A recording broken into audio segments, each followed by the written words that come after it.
Hey there, welcome Fireside with Peter Adkison on Gen Con TV, streaming from Chaldea Studios. I'm Peter Adkison, my co-host is Emma Larkins, and our guest today is Dawn Murin. As you know, on this show, we go in search of the untold stories behind your favorite games, and we are covering Dungeons & Dragons this season, and our guest today, she's got stories. I'm sure of it, because I know she's wonderful. Dawn. No pressure. No pressure. Dawn, welcome. Thanks for coming. Best stories you've ever heard. The best stories. She's got great. Thank you. I'm laughing because you're the only guest I've had on the show that I didn't have a prep call with. We chatted a few minutes. Oh, sure. Before this, but usually I have a phone call, sit down, talk for I go through all this stuff like that, and it's like we'll just wing it. You were busy. You're really busy. Yeah, busy. Okay. And we know each other. Yeah, we know each other. Yeah. So you, I didn't really say what you are, what you did. You've been the art director. Is that the right thing? Art director for TSR since 1948? no, a long time. Show? I know. No, not at all. You look lovely. You look fantastic. I became art director shortly before. Well, let's cover it as we go. Yeah. But I mean, I was just trying to. You've been in the world of art and graphic design. Second edition, third edition, 3.5. And stuff. So that's the highlight, the overview. So let's tell your life story. So how did you learn the skills to do this? Did you go to art school or something? Oh, geez. It's funny because we actually talk about this at work. There is no school for art direction. There really isn't. And art direction can be so many different things. Interesting. I am an art director on the Magic creative team, the Magic Worldbuilding team, right. So we're a team of art directors and writers that, build the worlds that you know and love in the Magic sets. Every new world has an art lead and a writing lead to figure out what does it look like, what's the new hook, what's going to be exciting for players. So you didn't go to school, or? I did go to school. I did go to school, but not for that at all. Because again, there's no school for art direction. There's art schools, but my parents strongly discourage that. So I spent a few years at University of Illinois. Because you were from Chicago, right? Yeah. And trying something different every semester because you wanted to do art. And right. And so not being able to do it in school, I just started doing it. Like so many of my generation, just side hustles. I would, do fanzines for people, or at that time their cassette covers, for their demo tapes. Oh my gosh, yeah. So when you say you did them, you illustrated them. Yeah, right? designed them, illustrated them. Yeah. And so okay. I did a lot of things. Like I was doing these really dumb paintings for people in the dorms. Just it was, at that time it was the 80s, just splashing paint on a large canvas, and people wanted to pay me interpretation for these. Oh, would you do it in my sortie colors? Would you do it in my sortie colors? Like, oh, okay. Right. So so I just started doing it. You just started doing art. Yeah. You started doing art. Yeah. And then I worked for a t-shirt, one t-shirt company. We did custom painted t-shirts. Okay. And we did anything from people wanted album covers. Were you doing silk screening then? Were you involved and in silk screening? Yeah, doing both. Right. So yeah, that was a lot of fun actually. Right. Okay, and so you and then how did this lead you up to just before you got hired at TSR? You started a business doing this, didn't you, or something? Well, I worked at various screen printing companies, and at one point, one of my roommates and I were running a shop out of the basement, which was probably not legal.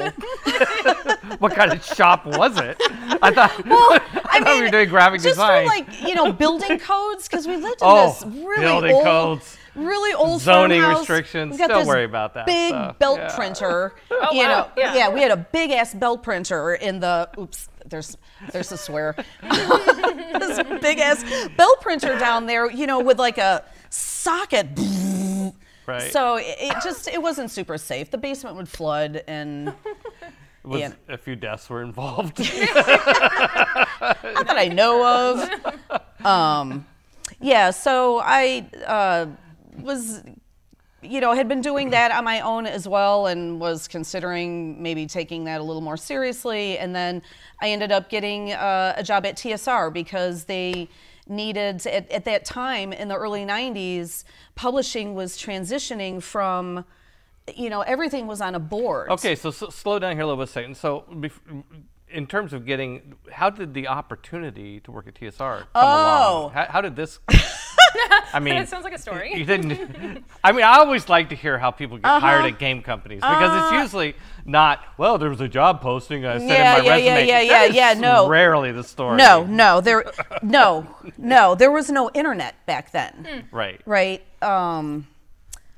So and I was in Champaign-Urbana, Illinois, and of course TSR was in Lake Geneva, Wisconsin. Yep. Mm-hmm. So actually, it was my ex. Okay, X. That's a good start. All right. There's a technique in role playing called the X card. We're like we don't want to talk about this. You just say X card, and we can just move right along to another topic. X card, on again, off again, on again, off again. Was pushing for on again, basically, and coincidentally, TSR needed someone who knew how to, who's a graphic designer that also knew how to use a computer. Oh. Yeah. Because they were kind of a new thing. Yeah. Okay, so this is what year? 1990. 92. 92. Mm-hmm. Okay, so they're looking for somebody. They're looking for graphic designers that can work on desktop. Right, because the company had to transition. I mean, you think about cartography. Those were like big hand-drawn maps. Everything that's digital now. Yeah. Typesetting, layout, packaging design. Most illustrators, although.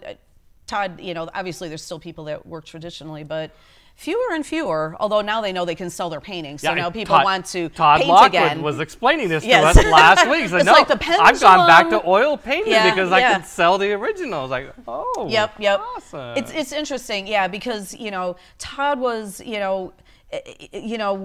were there at the same time where, where the industry was just transitioning, and you had to transition with it, right? So did you start using computers in relation to the screen printing? Or to yes. Okay. Yeah. We would just do, they didn't do much back then. Yeah. So, but we would use them for, instead of like hand drawing, perfect collegiate letters in a perfect arc, you could save a lot of time by just like and curving it, printing it out, and making your screens, as opposed to hand drawing that. So, but I mean, I know how to cut rubelith. I know how to French curve your way around like it's nobody's business. I don't know what that means. See? Explain that a little bit. I think that this is good stuff. These are design tools that just aren't used anymore. But like, you know what a triangle is to get a perfect right angle? Okay. There's things called French curves. That are just all the same things. They're just templates. Like a guide. To help you draw a perfect, smooth circle. Or curve, and the French curves are all different shapes to try to accommodate every possible arc that you might have to draw. Yeah. Okay, that makes sense. Yeah. Yeah. Okay. So you'd lay them out like. So this is all about doing everything tactilely. You'd lay out. You'd have a page, say like a cover. You talking about screen printing now, or? I'm not really sure. But making it's TSR, right? Yeah. So making a role playing book, right? Well, so Jesus. So the French curves were used more for the screen printing, and that's what the computer started to replaced because it was just simpler. Okay. Then, you know, this is before InDesign, there was Quark. Yep. And before Quark, there was Word something. Yeah. Which was just awful. I mean, if you wanted to set type, you know, you couldn't. There was just nothing. It was basically a dumber version of Word. Right. Yeah. Word Perfect, is that what it was Yes, called? there was a Word Perfect. Yeah. Yes, See. Yeah. All right. Okay. So you got hired by TSR to do to help bring TSR into the 90s. The digital age. The digital age. And so what did you do? Like Photoshop did not have layers. Oh my gosh. No. There were no layers. No layers of Photoshop. You know, your maximum file size was like 32 megs, and that was 8 by 12, 8.5 by 11, right? And so if you wanted to save, you had to literally save a version of every time you did something, save another copy in order to save iterations, or you know, if you wanted to backtrack to something. No layers, no layer effects, shit, warp tools, none of that. Yeah. So when you came onto TSR, they helped you. What do you remember? What product you worked at? Like, what were you doing? Product or ads or at TSR? Yeah, at TSR. When you started at TSR, I remember. Well, first of all, how was that at TSR? Like, who'd you get? You go through an interview process? Or? Yes, I was interviewed. I was interviewed by the woman that ran that digital publishing department. Yeah, and then and what I actually did was I spent like half my day down in that department, and half my day up in the traditional art department, where things were still being done by hand, and running a stat camera, a big old stat camera. Sure. Yep. Yeah. So if you needed a mock-up for something, you know, you had to tell a vendor you sent them black and white FPOs, and we would make our own rub-on type with this really elaborate, highly toxic process, you know, of like kind of like screen printing, of layers of, you know, whatever color you wanted to use, the type, you know. It was really bizarre, and yeah, like I said, very toxic. We would have to take turns because the fumes got pretty bad in that little. Any lasting effects from that, or no? Everything's what? Yeah, so I was spending my time like 50-50. Between the two. Yeah, and. Oh, and did you? So had you been were you a Dungeons and Dragons player before you came on? Were you a gamer? Did you know? Did you know what you were getting into? Yes and no. You know, And how did your mother feel about this? I mean, she didn't like the fact that you were doing art, but would it become okay if you were doing art for Dungeons and Dragons? So, see, that's the thing. Did that make it better? In my school, I had some guy friends that played. Yeah. But you know, they never invited me, and I never really, you know, took any interest. But I was interested in fantasy. You know, at that point, it was already, you know, had read Lord of the Rings, you know, when I was in grade school. So you know, the genre, I was totally on board with. And I didn't realize that you could actually play it as a game. Which is like, I mean, now I play all the time. Oh, good. Right? You know, so Great. Well, that's like a lot of people do get into it because people have invited them or people ask them to play. So if no one asks you to play, you know, it's harder to go out and seek it out on your own if you're not invited into that. Right, because especially back then, you know, it's like now it seems like, oh, everybody plays D&D, you know, but it was far and few between. Like I said, I think of like, you know, 2 of my classmates that I know played, and that was it. But so bizarre. So like one Gen Con, I'm at the TSR party and I hear Dawn, and I was like, what? And here are Brian Jelke and Dave Knights of the Dinner Table. Oh yeah, Kinzer, Dave Kinzer, Kinzer. and Jolly Blackburn. Yes. Yes. I lived in the dorms with those two at U of I. Oh.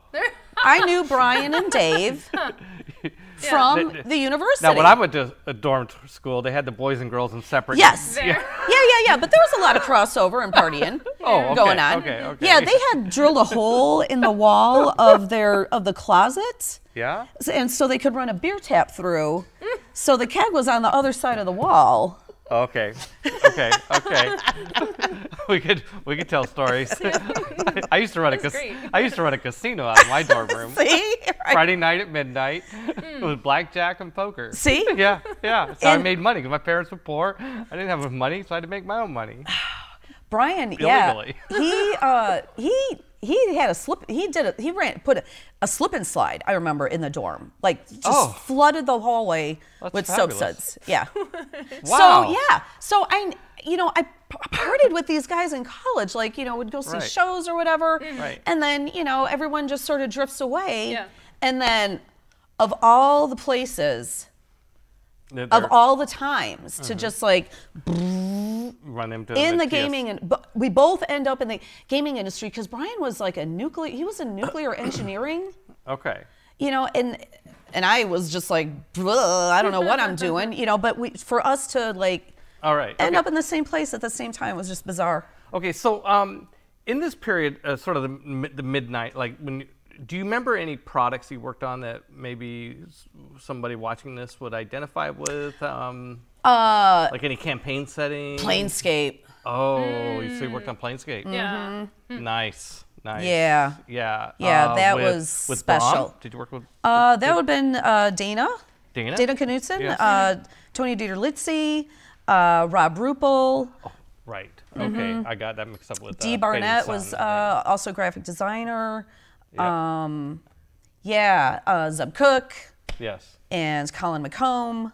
Yeah. Yeah. Actually, Tony Dieter-Litzy just had an art opening. Actually, it was last year, or maybe it was 2 years ago now at this point, at the Norman Rockwell Museum. Ooh. They had this full-on retrospect of all his work that was so beautifully put together.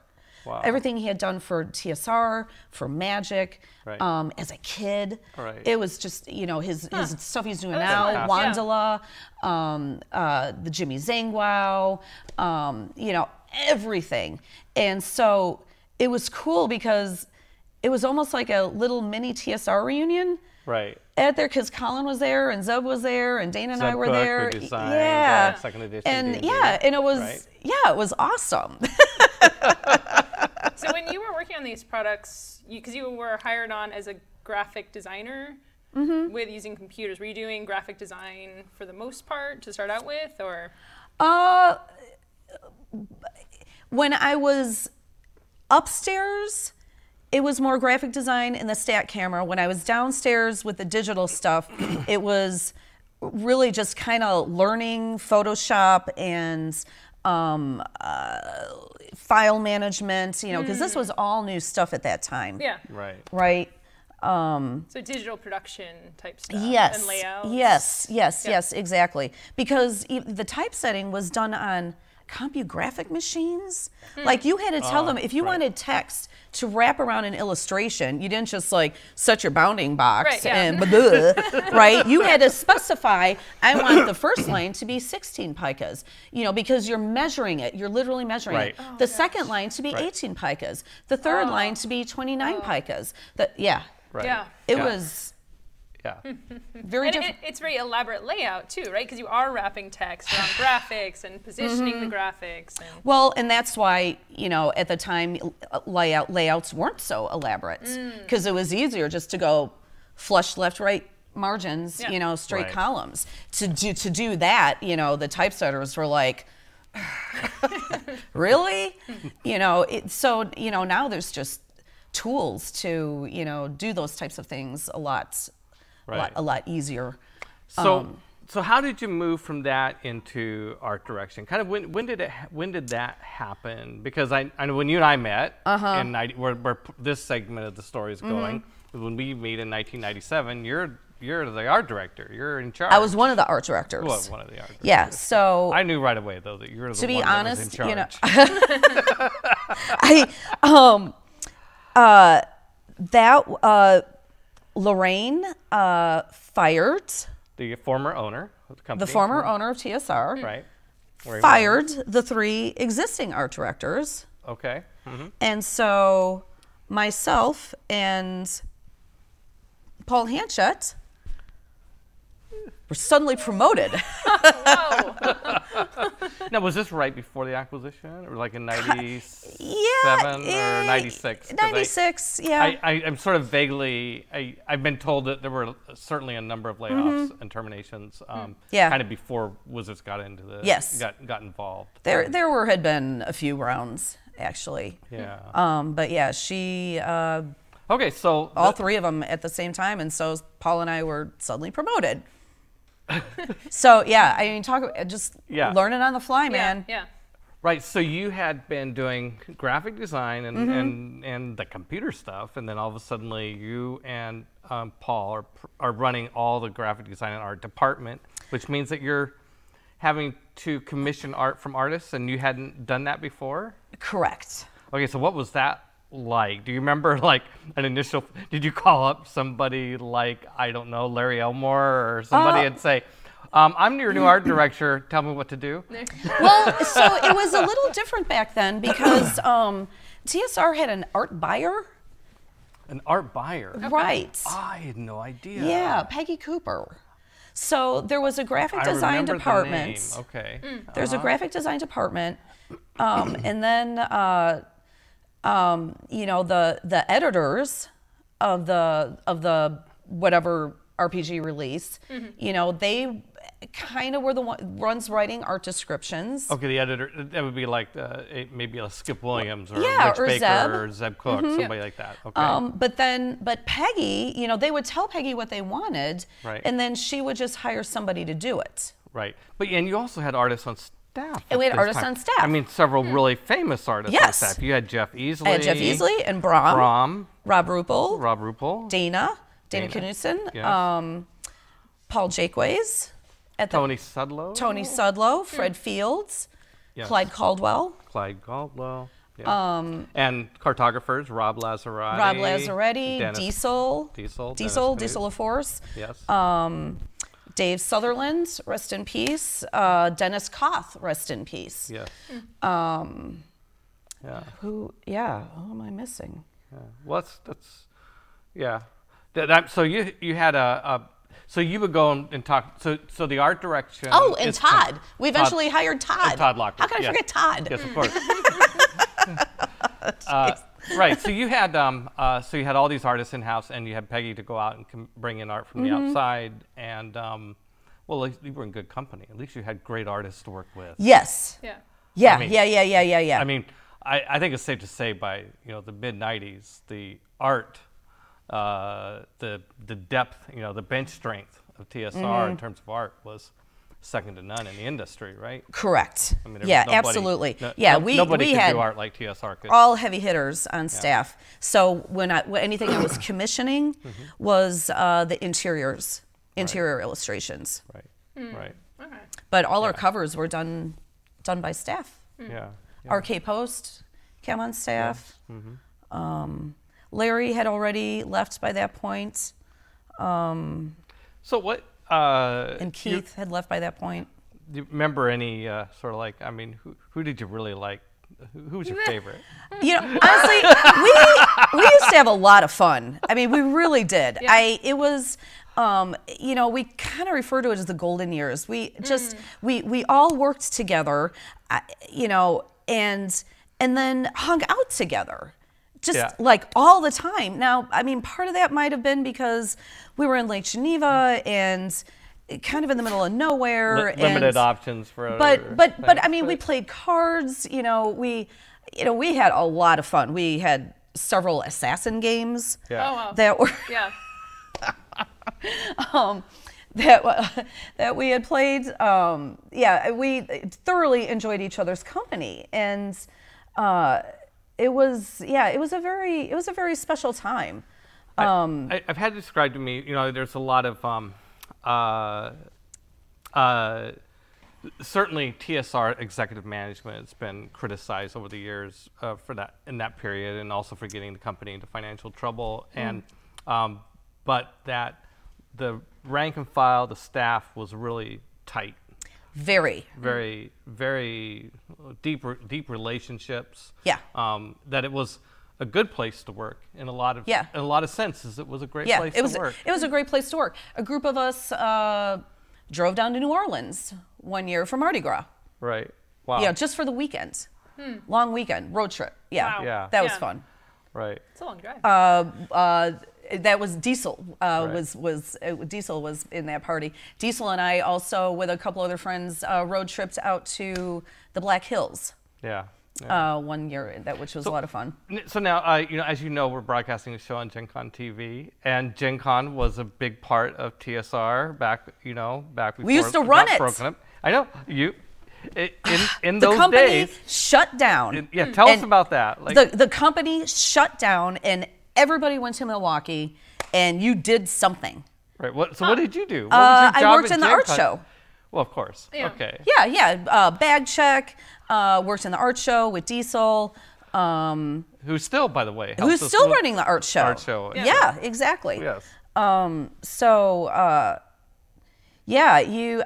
I actually started in August. This has happened to me twice in my life. I started working at a movie theater the weekend Batman opened, the first Batman. So it was chaos, absolute chaos that weekend. I started working at TSR like 2 weeks before Gen Con. Oh gosh. In and 1992. In 1992. And so You went to Gen Con that And year. I went to, and so, wow. These are our fans. That's I remember fantastic. By the way, 1992 is the first year I went to Gen Con. Oh, see? Yeah. But as a Wizard of the Coast, we had a tiny little booth. Nobody knew who we were yet. We were just doing our role-playing lines, and we drove out to Milwaukee. Milwaukee. Yep. I'll tell you what I miss. Gen Con is, now it is a huge trade show. Yeah. But consumer show, huge consumer show. A huge consumer show. Back then, it had more of a Ren Fair atmosphere to it. Yeah. It really did. It was a lot more chill. I remember the first time I went to Gen Con in 1992. There was a choir, a medieval choir, that was singing. I think Keith Strom was in it. Maybe Yeah. Maybe Sue Wineland. Sue Wineland, sure. Yeah, doing madrigals. Yes, and but it influenced me. I was like, wow, this is so cool. I'm at a game convention and there's a choir and they're singing madrigals. This is like awesome.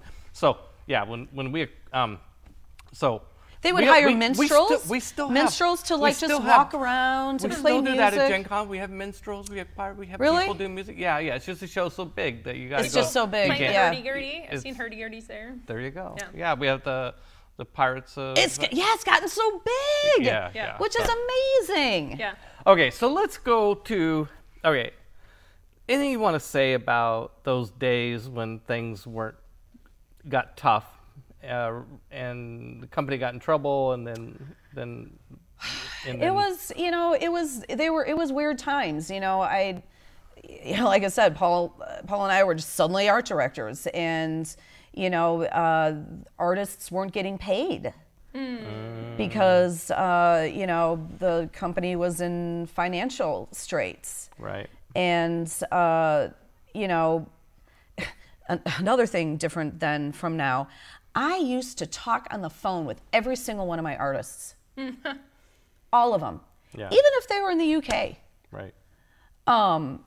Now it's very rare. Just email. I don't even have a phone at my desk anymore. You just send them emails. It's all email. Yeah. And any phone calls now route through the Microsoft system and are transcribed into email. It's crazy. Yeah. The volume that I'm working at now, I can't imagine having the time to talk to all my artists like I used to.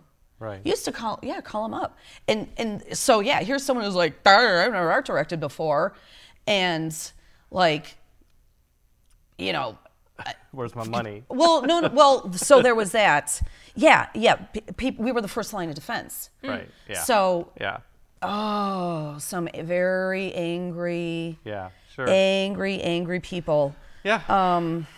Yeah. That's. Yeah. That was heartbreaking because there was nothing I could do about it. Yeah. Right.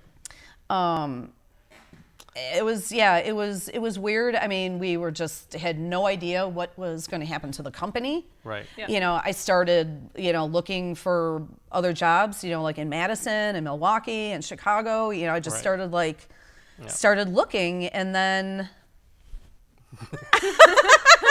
from on high. Here comes our knight in shining armor. Seriously. Dawn. I wasn't trying to set you up for that, but thank you. I mean, really, and literally save the company. So it was, so you were pretty happy with the new, you were content, like the whole idea of being bought by a company in Seattle, moving to Seattle. Was, leaving all our friends and family behind, right? At least we were moving out with a lot of friends, which helped. Right. Yeah. But, that camaraderie that used to exist in Lake Geneva, and it's not like we live that far away from each other, but shit, Lori Brom and I used to hit up antiques, flea markets and antique shops, all the time. And now it's like once in a blue moon that we see each other. It's like, why did that happen? Why is it so hard to get together with people anymore? I don't know. We have email. Todd isn't that far away, but it's like trying to, it's just. I don't know, maybe because we're just older now and, I don't know. Life changes, Busy. Yeah. Busy, Everyone life just changes. Yeah, everyone's got, people are writing books and, doing all kinds of crazy stuff. I remember, I have very fond memories of the 90s at the Wizard's office, and you could go down there at 2 o'clock in the morning, there'd be somebody there working, It was all the time. It was a great energy about it. Yep. So you came out. You came out to Seattle. Yeah, we took a week. We made a vacation out of it. Yeah. Wall drug. Wall drug. Yes, wall drug on the pilgrimage. In 300 miles, 200 miles, 100 miles. Yes. Oh my goodness. Was that South Dakota? I actually got pulled over for speeding in Wall drug. Yeah. Because inside Wall drug? Well, it's off the freeway. You're supposed to slow down. Yeah. But the parking lot, I was just going through the parking lot at like 10 miles an hour, but apparently there were posted signs that it is 5 miles an hour. How can you even go that slow? That's what I kind of asked, and the guy that pulled me over was not amused. Not amused. Oh my God. Okay, so you came out, and pretty quickly we started working on 3rd edition D&D. Yeah. Yeah. So what do you like? I have a story. I remember a conversation I had with you. Oh, yeah. I don't know if you're going to remember it or not. I remember a conversation I had with you. Well, first of all, I had a great time meeting Rob Lazarati and Dennis Kauth and learning how to make maps. I don't know if you remember. When I was out in Lake Geneva, I spent like a whole day with them once, and they taught me all about making maps.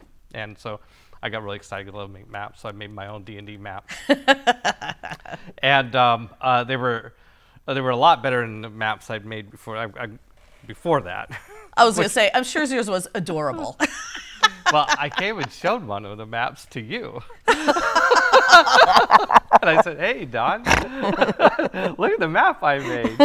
And I knew that I was just kind of being a dick by doing that. I have a mischievous. Yes. I have a mischievous side of me. Like, yeah.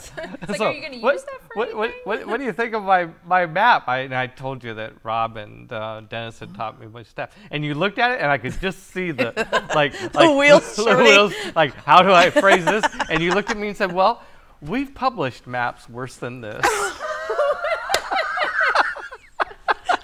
Yes, you did. We've published maps worse than this. Wow. And I thought that was very clever. That's a great compliment, but it's not saying you want to publish my map. It's just.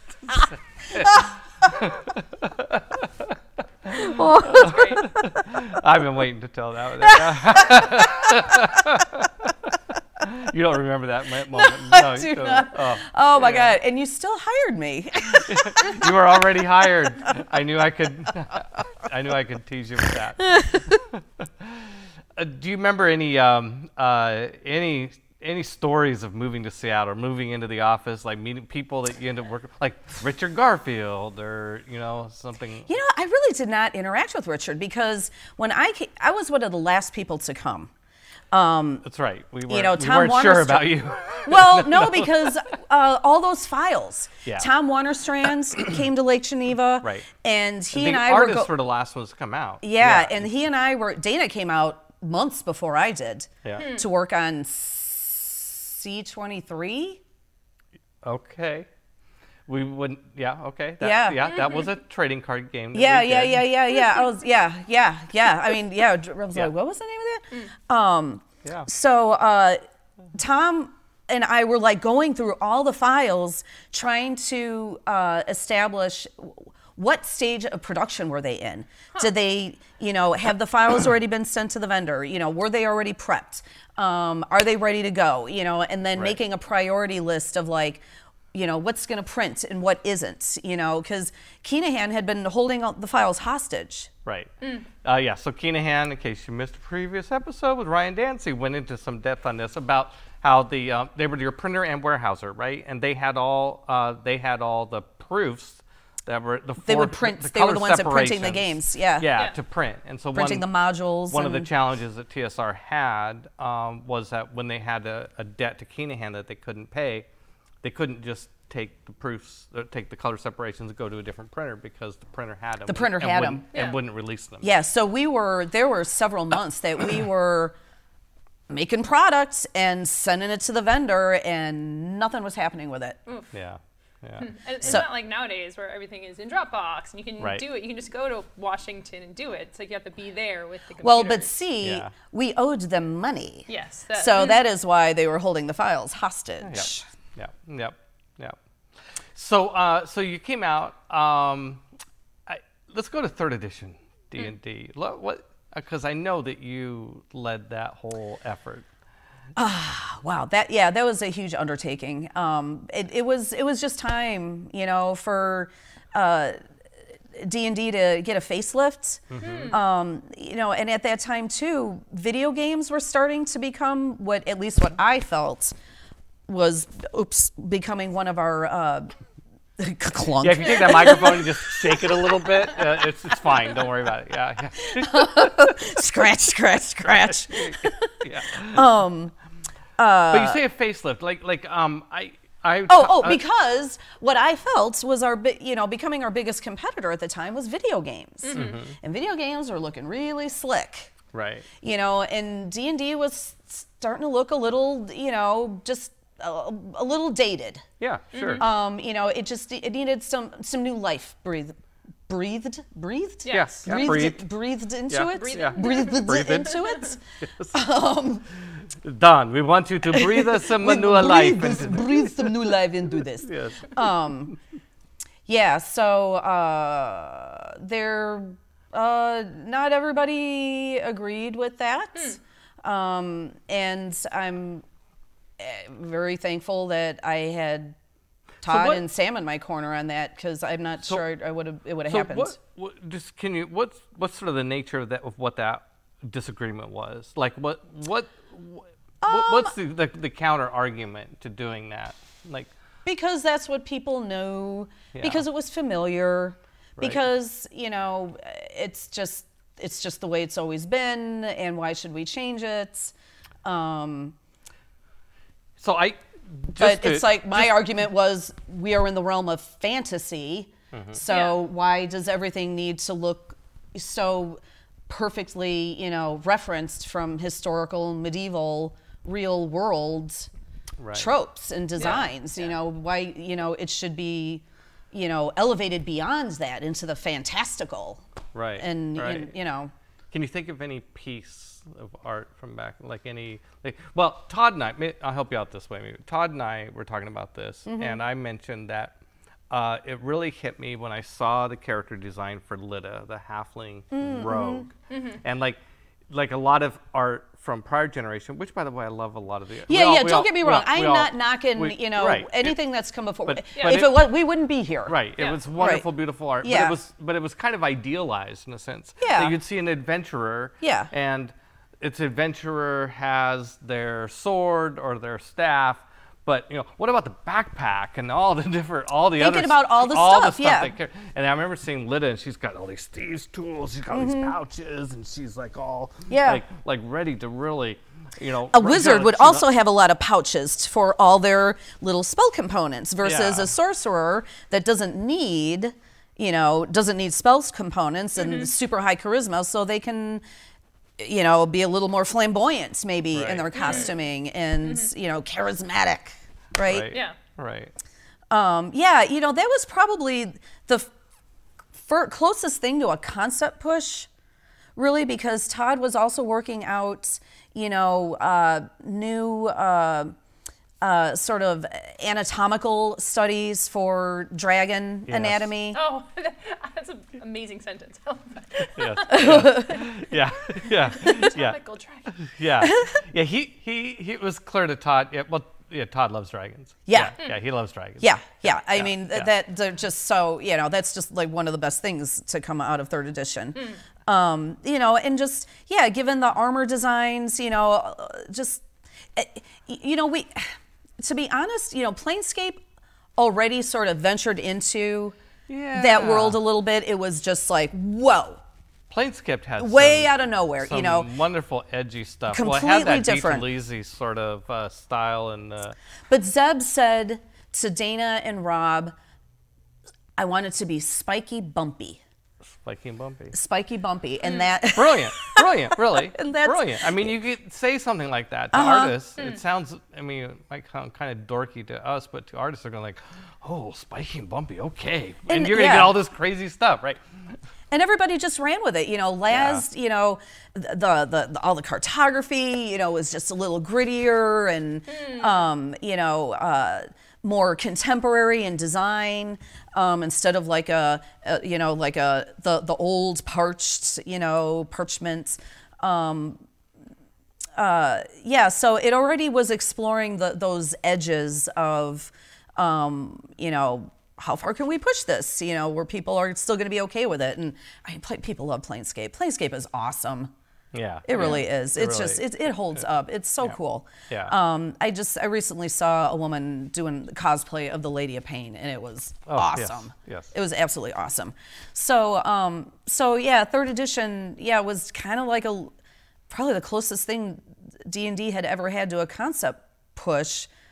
With just reimagining what some of these things look like. How can costume design really reflect the job of the character?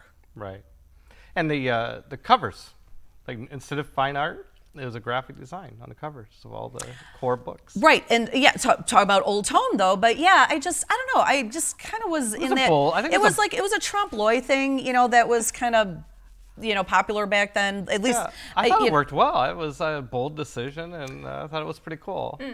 Henry did some amazing covers. Henry Higginbotham did those sculpted covers, and when we're talking about the Player's Handbook, the Player's DMG, and the Monster Manual, the 3 core books. Three. And then when 3.5, they wanted similar but different. I just went back to Henry. I was like, if you had a chance to do it all over again. Yes. What would you do? What would you do with it now? And he just like upped him up, a couple notches. And he did some really cool, like the Book of Psionics is one of my favorites, sculpted covers that he did, and the Book of Exalted Deeds is a real pretty one. He would just send these structures, that those marbles are lit up because he rigged up this frame that backlit for us to take the photograph of this. Wow. The Book of Book of Vile Darkness and Book of Exalted Deeds were the 2 companion ones. Book of Vile Darkness had the danger, mature audience sticker on it. Right. Yeah. Were you as excited as I was to bring back Demons and Devils? Yeah. You're not as excited. You're just very excited.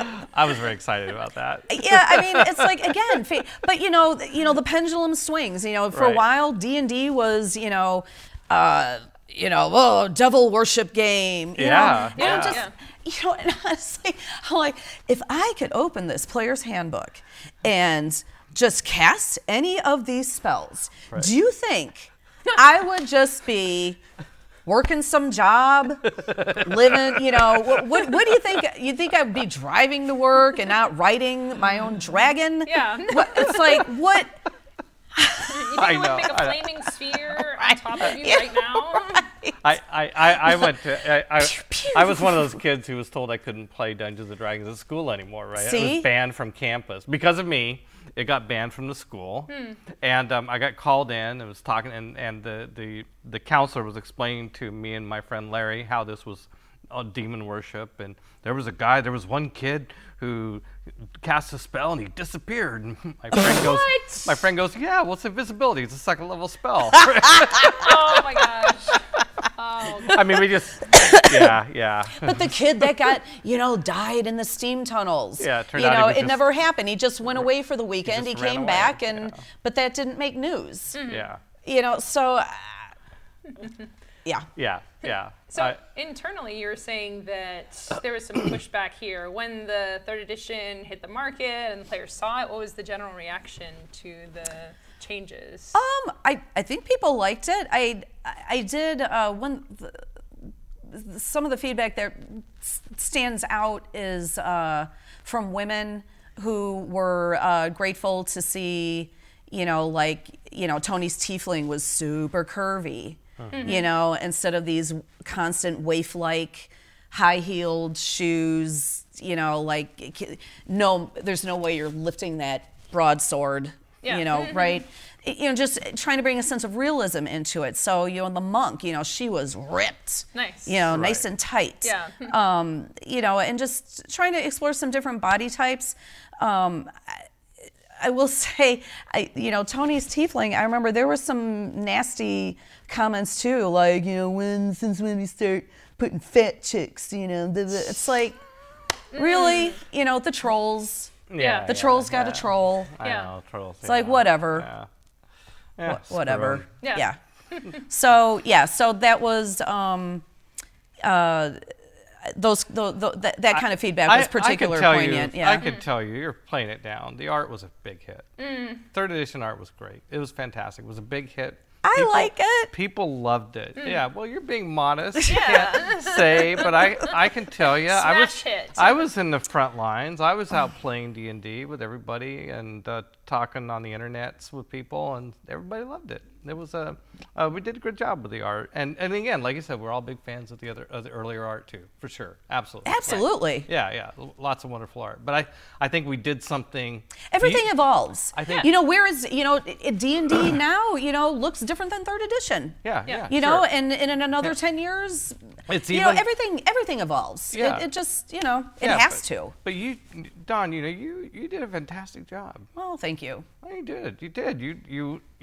You put together the team for that art, you worked with them, and you got great work out of them and a great concept for where the art should go.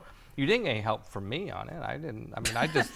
I just come by and say, you didn't hurt. Well, sometimes it's the best thing you can do is just stay the hell out of the way, right? Yeah. Which is what happened with Planescape. Lorraine was just like, whatever. Right. She was so focused on Heroes Quest and Wild Space, those video games, that we just kind of made Planescape without any meddling, right? Which is rare, super rare. Valve gets to do it now. Yeah. But yeah. Well done. It was, and I gotta say, you were always fun to work with. I remember, you always had a big smile on your face. You always had a lot of energy. You're always smart. You always knew. You always had the answer. You always knew what was going on. This is what my memory is. Well, thank you. I appreciate that. I have been told sometimes I am too intense, and people are afraid to work with me. So, well, you know, a little fear is good. I used to have a business partner for Gen Con. I don't know if you ever knew Adrienne Swartout. I remember Adrienne. Yeah, she was my business partner here. Now Dave Hoppy's doing it now, and he's great. He's fantastic. But Adrienne, she used to have some great parties. Oh yeah, she still does. She just says, "Yes, I run the company with an iron fist and a velvet glove." Oh yeah. So, yeah. So let's go to what have you done since then? Like so you're still at Wizards of the Coast, right? Have you been there continuously since 1997? Yeah. Wow. That's awesome. That's 23 years. Almost 30. Well, yes, counting all the TSR time. Yes. Yeah. Yeah. Wow. You must have started when Who does you were that like anymore? 6. I was in my 20s. I was young. Yeah. Yeah, I was young. One day. So what are you doing at Wizards now? So now I am on the Magic Creative World Building team. So you're working on Magic the Gathering. I'm working on Magic the Gathering now. What happened? Did you get tired of D&D? So I had worked on D&D for 2nd edition, 3rd edition, 3.5, and then shortly after 3.5, they're wanting to give D&D another facelift, and I was like, I don't know if I have this in me anymore. I've kind of put everything into it, and I'm not so sure I'm the right person to do this because it was so close to me at that point, right? I wasn't sure I could separate myself emotionally, and so at that time, Hecatomb was the new card game that Wizards was working on. It needed an art director, and I was like, I'll do that. Right. Modern, although, modern contemporary horror. I keep forgetting that there's 3rd edition, but I also worked on, Dark Matter, which I'm also really proud of. Sure. I think looks awesome. You probably worked on Alternity. Alternity a little bit. Paul worked on that more. Okay. But I worked on Alternity a little bit. Dark Matter was under the Alternity umbrella. Right. These are role-playing games. Role-playing games, TSR Dark Matter was Wizards kind of X-Files-ish. Yeah. So that was a lot of fun to just work with different kinds of artists and, more contemporary themes. Right. I worked on the Call of Cthulhu RPG we did with Chaosium, the D20 one. Yes. That was cool. That was fun. Oh, that would be, Cthulhu. Any branch of publishing, you'd be happy to work on that, right? Yeah. So I've been at the company for a long time, but in all that time, I've been lucky in that Oriental Adventures, was a really fun one to work on with James Wyatt. I've had a lot of opportunities to keep learning new things. Right. I worked on the novels. All those novel series. Sure. Then there was Hecatomb, which were these plastic, 5-sided, plastic cards that stacked, and gave you variant rules. Right. But the art was all again, just like sort of modern horror. So I got to just work on something completely different again. Right. And then that it didn't do well in the market. For one, it was super expensive to produce because petroleum was going up and plastic is made from petroleum. So this is an expensive card game to produce. And so then I worked on some Japanese brands Oh, did you work on Duel Masters? I worked on Duel Masters. Prior to that, I worked on Charm Angel, which was with the collectible charm. So I learned a lot of manufacturing stuff about, you know, tooling and, you know, arguing with Japan team because they wanted sharp, pointy arrows, and we're like, no, Hasbro safety standards. You know, Yuki and I like scratching our wrists with the charms. Like, could a child cut themselves with this? You know. Oh my God, I live with this. I don't know if you, my wife works in corporate compliance and product safety. Oh, okay. Yeah. So this is a common conversation in our home. Like, see, one of the first things she gave me was a choking hazard tube. You know, one of those things. If it can fit through the tube, then it's a choking hazard. Oh, interesting. See. Yeah. So learned a lot of manufacturing stuff, and then Duel Masters, which was just, wow, whole nother ball of wax, you know, working with 3 different Japanese partners, you know, that all owned a part of the property. You know, the television show, the manga, the, you know, the rules, you know, our distributor. And so, you know, I got to go to Japan, which was super cool. But that was a completely different experience working with Japanese business. So how'd you get on the Magic team? When did that happen? When did you start working on Magic? So I was working on Duel Masters, and the art director at the time, Jeremy Jarvis, asked me if I could help him commission some work because he was just buried. And I was like, yeah, sure, I got time. And so he gave me about 30 pieces for Plane Chase 2. Yeah. Okay. 30 pieces for Plane Chase 2 to commission. I don't know the line. And so, but yeah, that was like in 2012. Right. And so I, you know, worked with him and the Magic team to commission that art. Now in hindsight, I almost wonder if that was almost like a long-term tryout. You know, seriously, to see how I would do. Because then I was with some friends. We were over in Wenatchee, and near Milwaukee. It's kind of on the way to Milwaukee. On the way to Milwaukee, we were in Wenatchee. And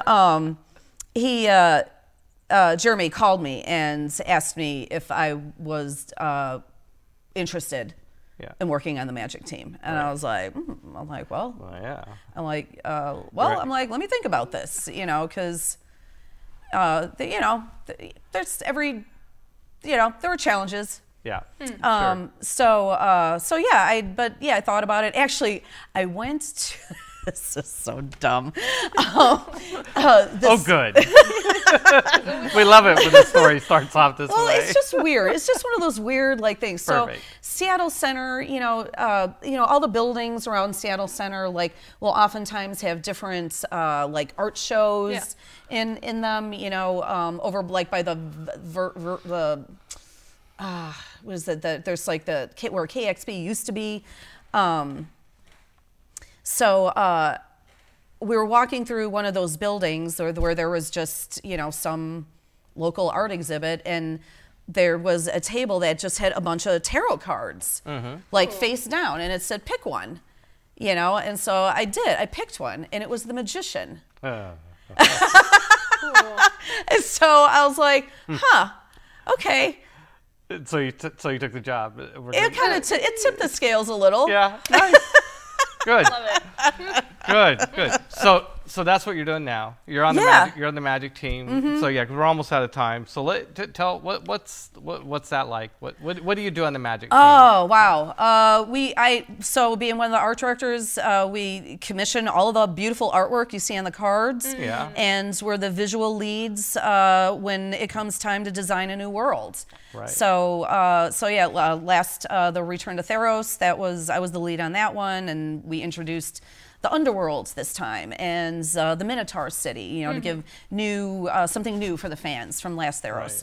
Right. I was also art lead on the Unstable, the last Silver Border set. really good art. which was so wackadoo. Oh my God.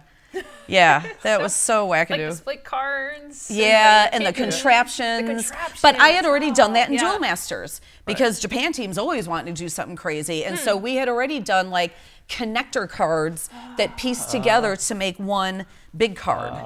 So I had already done that, but now it was like, now I had 5 artists create, oh my God. And if you have not seen just the artwork without any of the rules text on top of it, of those contraptions, when all 9 cards are put together to make one big piece, they are amazing. Right. Yeah. Absolutely amazing. Do you get to work with any of the artists that you worked with back in the 90s? Some, TSR? yeah, a few. No. But, you know, a lot of people come and go, you know? Yeah. It's, I will say this is the hardest job I've ever done. Yeah? Yeah. Oh my God, yeah. Is it because of how much art you have to do, or too many masters, or? It's, there's just a lot of pressure to do a lot. Yeah. And the company is really growing now too. So we're doing more now than we were 3 years ago. You didn't have time to take my call. I'll have my people call your people. It's like, that's okay. Just come over. We'll wing it. All right. Well, we are. I just got to ask you before we go. Like, when you think back, over your amazing career, it's still going on. Over at TSR Wizards. What have you taken with you from all this? What do you reflect back on and think? I am resilient. Resilient. Yeah. I mean, I'm the last person from TSR at Wizards. You are. Wow. Oh my gosh. Huh. Wow. I am the cheese stands alone. I am the last. The cheese. Cheese stands alone. I am the last TSR employee. Wow. Yeah. Wow. Wow. Wow. That's an achievement. I mean, It's kind of crazy to think about. Yeah. Yeah. Because just to think about like how much the company has changed, how much Wizards has changed. Yeah. Yeah. You know, since Hasbro bought us. Mm-hmm. Yeah. Yeah.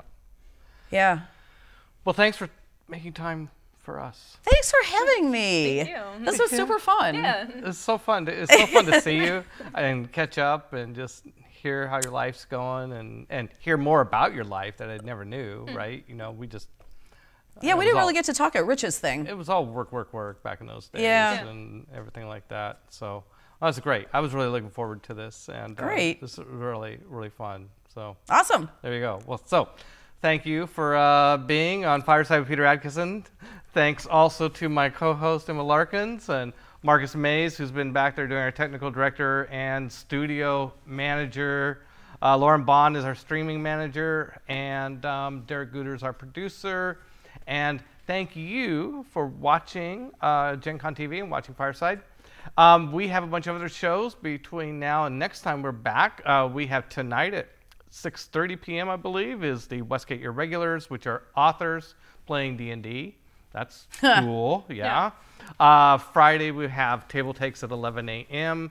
We also have the Industry Roundup, or Industry... New Release Roundup. Yeah, close. Reviewing Kickstarter projects of the week, right? The newest games that have been released. Just the newest games. Yeah, that have hit the shelves. Yes, and that's after the Industry Roundup. Yep. That's at 12:30. We have actual play. We're going to play Fiasco Friday night at 6 p.m. I think Emma and and Bonsai and Anna are all going to be playing Fiasco Friday night at, I think, 6 p.m. We have next week, the Brothers Murph will be back Monday at 6 p.m. And then Wednesday, is it Wednesday morning, 11 a.m., Murph with the Miniatures? Something like that. Yeah. Wednesday morning. Yeah, I think it's Wednesday morning, 11. And then my show will be back, Fireside with Peter Adkison, next Wednesday, March 11th, and our guest will be Sean Reynolds. Who will Sean! Yeah. Now works with Monty Cook Games. Yes. And so please join us. Check out our podcast version is coming out on Friday, and also our videos as you might be watching it this way already on YouTube. So check us out. All right. Well, thank you once again, and we'll see you next week.